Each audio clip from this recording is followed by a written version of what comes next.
В минеральных водах завершился второй Кавказский инвестиционный форум. 3 дня Киев оказались насыщенными переговорами, дискуссиями и подписанием соглашений.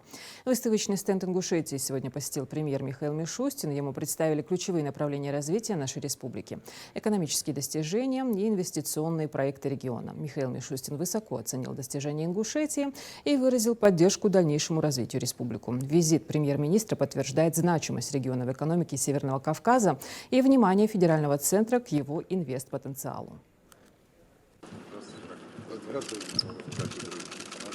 Но в целом хорошо. Идем вперед. Республика развивается. Значит, по показателям, вы знаете, у нас 70 с копейками повысился валовый региональный продукт до 95,3.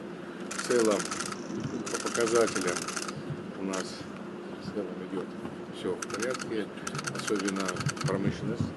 У нас алюминиевый класс и 900 тонн каждый месяц профилей. Мы сами плавим и сами производим продукцию, которая востребована, алюминиевая.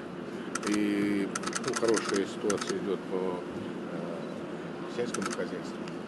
И тут вот все инструменты, которые применяет правительство в вашем лице.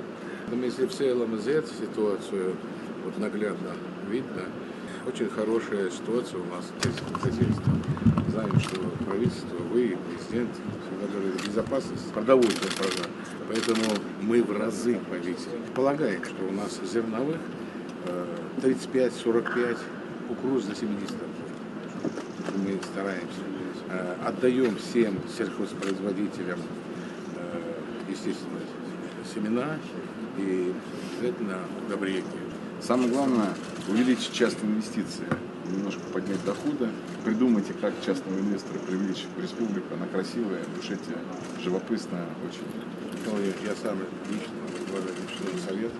У нас более 40 портфелей. И идут у нас.